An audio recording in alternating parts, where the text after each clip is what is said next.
Hello, everyone. This is Rebecca with Red True Crime, and I'm here with a new case. In my last live, I went into how I was no longer discussing the Marissa Carmichael case due to some just ridiculous drama that I was coming across. So, I am now going to be talking about another local case that is gone cold, completely cold, about 12 years ago. And that is the Tina Mae Rook case. Now, this case came to me during the time when I've been discussing the Marissa Carmichael case. Her niece, Christina Holt, sent me this and asked me to talk about this case a couple months ago. And I apologize, Christina, that I'm just now getting to it. So let's start with the beginning. So Tina Mae Rook, at the time of her death, was 36 years old. She was murdered on October 13th, 2012. And she was in High Point. Well, she's from High Point, North Carolina, but she was actually closer to Archdale when she died. So, what little I was able to gather about her, it just seemed like she just had just a really, really rough time of things. Um, because everything I looked up online about the case itself just talked about just this little snippet of what was going on. She got into a truck, she was stabbed, she was found in the front yard, she died at the hospital. Not a whole lot was really said about this. Now, you're probably going to wonder, why was she getting into somebody's truck? Well, Tina May lived the life of a prostitute. And before someone else comes down on me for bringing up the misgivings of the victim and victim shaming, I'm not victim shaming. I mean, this literally led to her death. So, and she was stabbed in the middle of the day at 2:50 in the afternoon. That's when she was found. So how this even happened and nobody saw anything is beyond me. But like I said, looking over her case from what little I could find, she had a history of prostitution. She had a history of drug dependency. And she didn't even have her own children with her anymore. She had been taken to court twice for child support between, let's see here, 2001 and 2005. She had been taken to court for child support. And, her other things go on like possession, prostitution, loitering for drugs, possession, carrying a concealed weapon, first degree trespass, possession of stolen goods, felony, um, cocaine sales. I mean, the one that got me the most was solicitation, crime against nature. And I had no idea what that even was. I'd never even heard of that. And I looked it up, and basically, it's sex with an animal, sodomy, or sex with a minor. That's where that charge includes. But yeah, like I said, she pretty much stayed in the court system from 2003 all the way through 2012. So about 7 months before she died, she was still in and out of the courts. So on the day in question, she was out, I guess, trying to earn a living. Guy pulled up in a beat up white truck. She got in. 40 minutes later, she's dead. Now, where she was picked up and where she ended up dying is about 2 miles apart. And she was found in the front yard of someone close by. So when they got her to the hospital, she had died. She had suffered a stab wound to the abdomen and bled out. Now, the truck in question, she was seen getting in the truck at the area of Clinton and Ridgeway in High Point. And then it was a white truck with a blue stripe along the sides. And then there was a cardboard covering a window, like a back window of this truck, and they think maybe like the slider window was broken, so that's why the carport was there. And they described the man as an unknown white man between the ages of 35 and 50 with shaggy brown hair. Now, there's actually a composite sketch of the suspect, and that's what gets me. It's like, okay, so she dies in the middle of the day, which is very unusual. Um, Bleeds out in somebody's front yard. Somebody gets a description of the truck and gets a description of the guy itself. In this case, still unsolved. 12 years later.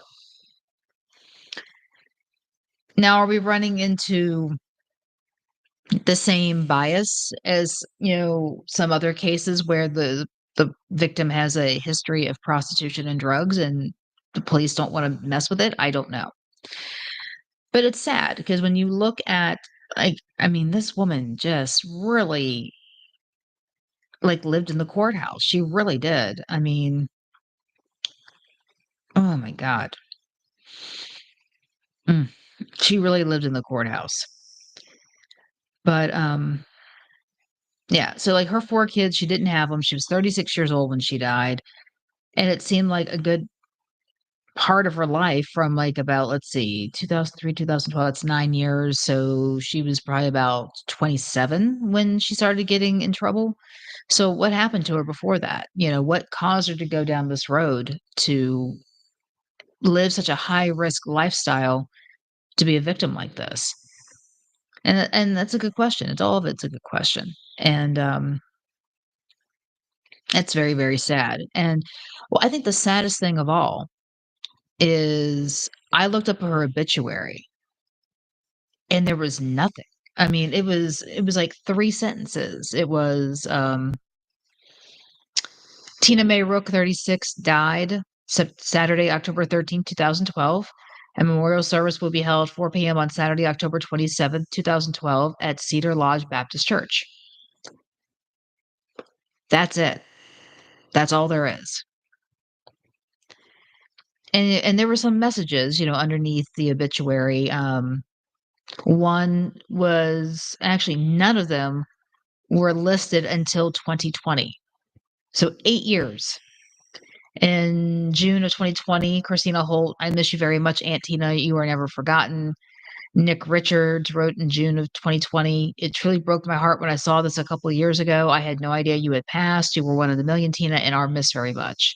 And then someone named Melissa Williams wrote, "Rest in peace, cuz." So, at least 3 people took the time, even though it took like 8 years to do it, to write, some type of message to her and let them know that they're always thinking about her, which is, great. But why hasn't more been done about this? I mean, this woman had children. I'm sure they wondered what happened to their mother and why everything went the way it did. But I don't know. Like I said, it's sad how the whole thing is just completely like it's been swept under the rug. I mean, I saw a couple of a couple of times where it's been mentioned, in cases where it comes up every once in a while, and then there was someone that posted a case recap on Facebook a couple years ago, and it really didn't say much. It's just that she was murdered, and they never did find out who did it. So, once I am done with this video, I will upload a copy of the suspect, drawing that someone put out there, and maybe somebody will see something, and maybe somebody will say something. I don't know. One can hope. Because just like anybody else that's in that industry that she was in, no one deserves to be left dead on the side of the road. No one deserves that. And, I mean, she lived. I mean, she got out of that truck, stumbled, and walked a ways before she collapsed in that front yard. She tried to get help for herself.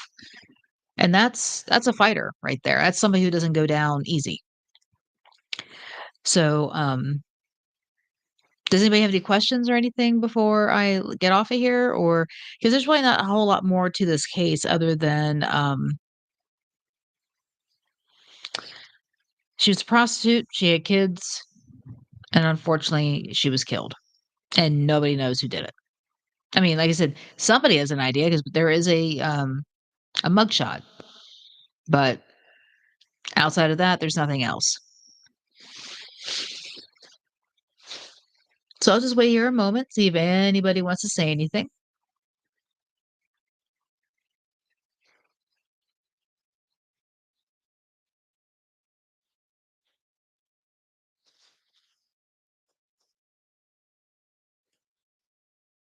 Okay.